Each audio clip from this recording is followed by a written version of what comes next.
Asalaamaaleykum waa Sénégal asalaamaaleykum waa diaspora asalaamaaleykum waa commune Ndiédiène particulièrement les internautes de Jobalay TV voilà tey nag ñu fas yéene waxtaanee ak lancement d'investissement bi nga xamante ni ñii di waa Relève ñoo ko doon amal fii si Ndiobène Tallène gannaaw tournée bu ñu doon amal fii ci biir commune bi tey nag ñu ngi woon fii ci Ndiobène Tallène ci CM bi daanaka bay nañu ko waaye tamit jëmbat nañu fa ay garab mu nekk lu am solo maa ngi ak la coordonnatrice bu Relève mu di Gastamba waaw Gastamba gannaaw bi ma la nuyoo ndax mën nañoo xam Relève parti politique la wala amical la wala mouvement la. salaamaaleykum Jobalay TV salaamaaleykum waa Ndiobène Tallène ñu ngi nuyu kilifa dëkk yi yëpp Relève ñoo fi ñëwoon tey di def seen journée d'assainissement. Relève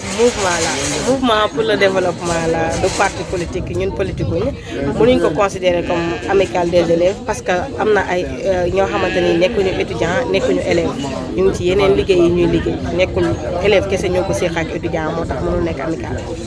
voilà ndax mën nañoo xam lan mooy objectif u Relève. objectif pour Relève tout d'abord damay commencer fi Relève commencer Relève bi muy commencé groupe WhatsApp la ñu woon groupe WhatsApp boo xamante ni bon ñun bachelier yi 2021 en général ñun ñoo fa nekkoon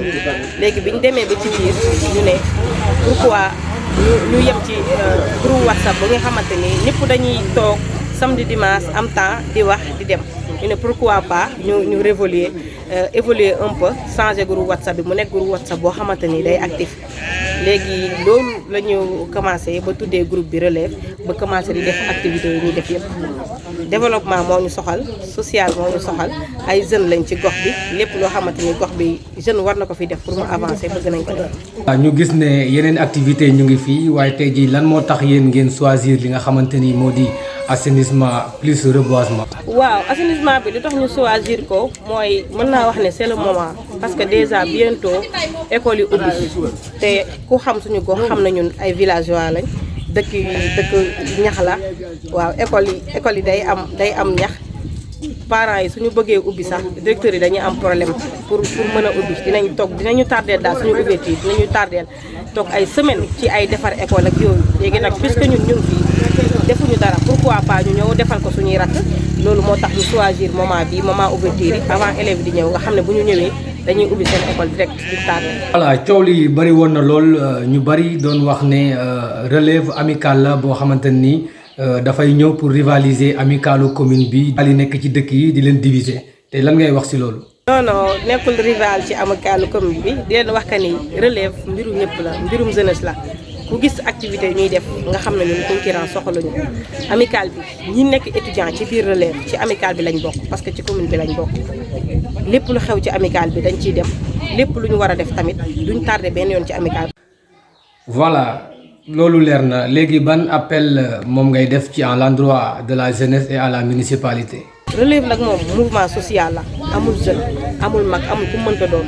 di woo ñëpp ñu ñëw rejoindre Relève ñu ànd liggéey suñu gox liggéey Ndiédiène liggéey arrondissement bi yëpp ñëpp loolu laa leen di lancé ñu ñëw àndandoo liggéey ku ci xamante ni tamit mënuñu ñëw mu rejoindre ñu wa ilaa nekk fii bañuñu dara ku ñu aidé social mënuñu aidé moralement bañuñu conseil bañuñu ku ñu jox ay idée bu ñu waree dérouler boo ñu joxee idée ñu jël ku ñu aidé tamit financièrement ñu jël. waaw mairie moom bon dem nañ fa expliquer nañ ne monsieur le maire suñu kii nii bon mouvement bi nu muy demee bon nee nañu il est ouvert à nous saa ñu bëggee mën nañ dem parce que li ñuy def ku ko gis xam ne lu am solo la moom tam mu tendre ñu la main vraiment ñuy profité ci occasion bi di ko gërëm parce que démb dëkkam lañ nekkoon waaw mu joxoon ñu une enveloppe de 50 000 pour aider ñu parce que ku xam activité yi xam na yombul chaque jour yaa ngi jël oto di dem ñëw di nga defar ndékki di nga dépenser lu bëri ci xaalis donc ñu ko ci sant di ko ci gërëm bu baax a baax di ko wax jërëjëf monsieur le maire. jërëjëf Gastamba ñu fàttali leen ne yow yaay la coordonnatrice Relève buñ commune Ndiédiène. ñu def benn transition jàkkaarloo ak le président de l'amicale des élèves et étudiants de Ndiobène Tallène Mamadou Mansour Diouf gannaaw bu ñu la nuyoo tey lan mooy sa réaction ci Relève fii ci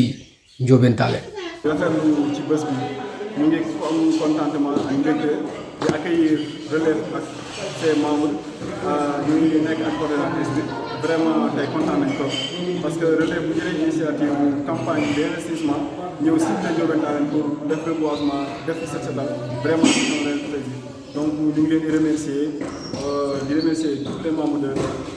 particulièrement la coordonnatrice Gassamba. Vraiment c'est un honneur et un réel plaisir. Donc relève c'est un mouvement social boo xam ne il s'engage dans le jëf la philosophie du jëf kon mënuñ ko situer comme un amical. di wax ne tamit ñu